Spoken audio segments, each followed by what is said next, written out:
Rubio tried his best to explain his positions, but you could tell that he was totally out of sync with the rest of the room. On the issue that you've raised about the background checks, relate directly to what you said about the assault weapons ban. It's not the loopholes, it's the problem that once you start looking at how easy it is to get around it, you would literally have to ban every semi-automatic rifle that's sold in America.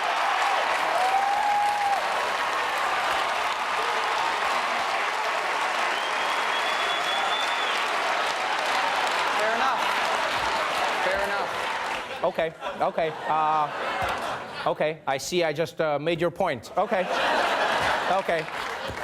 That was such an epic fail. Like, Rubio said the solution like it was the problem. Yeah?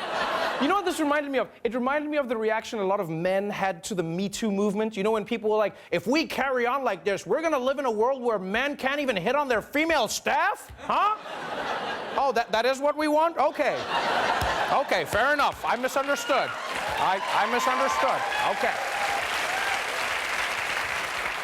Now, usually, town halls are just an opportunity for politicians to spin the narrative and get their own talking points out. But these kids held Rubio's feet to the fire so hard that they got him to do something that most conservatives hate: evolve. I traditionally have not supported looking at magazine clip size. And after this and some of the details I've learned about it, I'm reconsidering that position, and I'll tell you why. Yeah, I'm not gonna lie, I'm surprised that these heckling teenagers got Rubio to change his mind. Maybe bullying isn't that bad after all. In fact, maybe that's how you get the rest of America's lawmakers to do anything. Move the floor of Congress to the middle of a coliseum, right? Yeah, and then best believe they'll start getting things done. And then every time they try and filibuster, we just be like, release the lions! And McConnell will be like, I don't want to be eaten by a lion again. Come on, guys. Let's just figure this out. Come on. Brr. Hey, slow down, buddy. I'm all skin. Brr. Now, President Trump didn't come to the town hall in Florida, but he did host his own listening session in the Mar-a-Lago of the North, the White House. And for once, the president came fully prepared, even bringing a note to tell him what emotions to feel. See there, number 5, I hear you. And you know what? I feel bad for Donald Trump. Because you know we would have never seen that note if he just had bigger hands. We wouldn't have seen those words. But seriously though, the guy's a stable genius, but he can't remember to say, I hear you. It's a listening session. Like, I feel like Trump just brought the same notes he's been using every time he talks to Melania. Just like, Donald, are you having an affair? First off, let me just say, I hear you.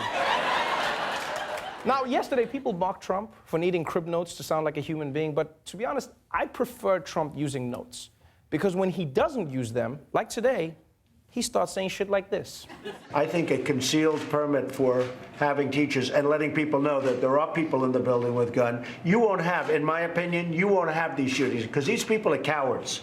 They're not going to walk into a school if 20% of the teachers have guns. It may be 10% or maybe 40%. And what I'd recommend doing is the people that do carry, we give them a bonus. We give them a little bit of a bonus. Man, America really is a special place. For years, teachers have been asking for more pay, and politicians have said they don't have enough money. But now, the president's like, if you're willing to cap some fools, we're gonna make it rain. Yeah. And I like how President Trump calls it a bonus, too. Can you imagine teachers after a shooting being like, oh my God, I can't believe I had to shoot someone. It's like, yes, it's the hardest thing you'll ever have to do. And that's why you've earned this Jamba Juice gift card. There you go. Get yourself something nice. Like, there are so many practical issues with this plan that I don't even know where to begin. But honestly, it's not even worth going through them all. Because once you decide that Ms. Flenderson needs to be locked and loaded during English class, you're not trying to solve the problem anymore, you're admitting defeat. And look, I get that people are worried about school shootings.